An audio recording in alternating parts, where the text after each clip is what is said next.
When will India become a developed country? In about 20 years was the answer I heard about 25 years ago. So you could say we are slightly behind schedule. Well, one way to predict the future is to learn from the past. Let's go ahead and do that. But before we do, we're not going to treat India as one single entity here. Because as anyone who's tried to eat dal in Gujarat versus in Andhra would tell you, India is just far too complicated for that. India is 1.4 billion people. India is 28 states and 8 union territories. India is India and Bharat. So when they say India is already the world's 5th largest economy, its growth has pulled millions of people out of poverty, and soon it may transform into a superpower, which India are they talking about? Is every part of India having a great 21st century? And how did each part of India end up where it is today? To answer these questions, I present to you 60 years compressed as much as possible into 60 seconds. The story of many Indias. First, we have an axis for wealth. We'll use GDP per capita to look at approximately how wealthy people in a state are. But money isn't everything. So let's add in another axis. This time to capture social development. Literacy on this chart where you'd want to be as a state is the top right. Rich and educated. Now let's hop on a time machine and head back in time to India in 1960. No. Sorry. I meant 1960 on this chart. Every bubble represents a state. The bubble's size shows you how many people live there, and its color is which administrative zone it belongs to, like the Northeast or South. In 1960, independent India had just turned into a teenager and wasn't doing so well. The country was still largely illiterate and poor. Zooming in, we see only 2 groups of states, Delhi and Kerala, and everyone else. There was no story of many Indias. Oh, well, at least not yet. But let's see what happens next. Let's start India.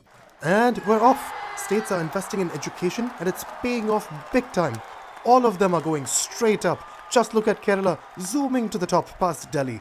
In the meantime, these larger states lumber along slowly like elephants in a rainforest. Haryana breaks out from the bottom pack. Orissa is doing pretty well too, but poor Bihar and Uttar Pradesh are stagnant compared to everyone else. They say the new ball will do the talking, and the new northeastern states in yellow quickly overtake states that were once far ahead.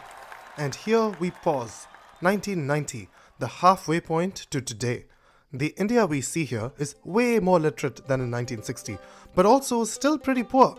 A result of social policies that worked relatively well and economic policies that simply didn't. But if you're familiar at all with Indian history, you know that in 1990, India is at the cusp of something extraordinary, economic liberalization. The year Narasimha Rao, India's Prime Minister, a man who once openly called himself a socialist, figured out how to open up India's markets to the world in response to an economic crisis. And nothing was ever the same again. Let's hit play. At first, not much happens. Then some of the smaller states start moving to the right, getting wealthier for the first time. Bihar keeps falling further and further behind. Then the new millennium is born. Boom!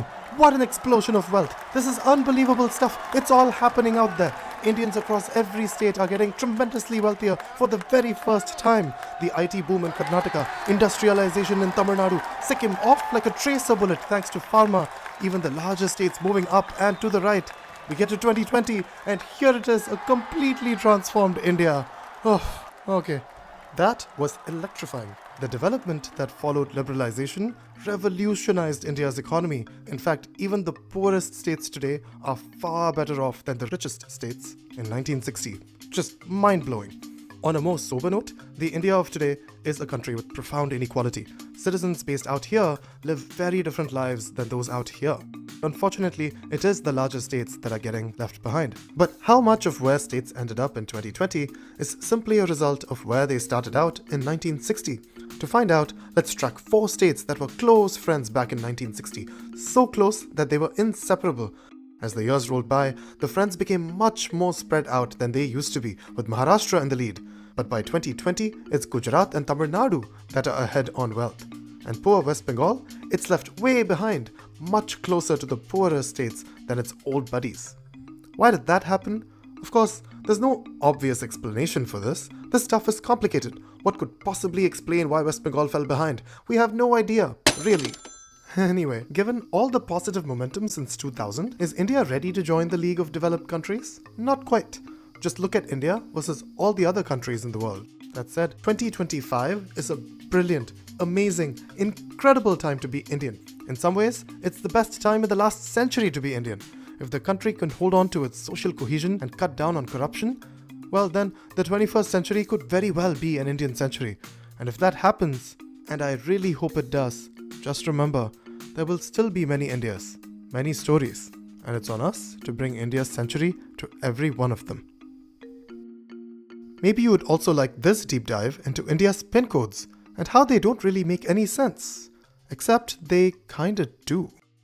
If you'd like to know where the data is from or how I made these charts, just leave a comment.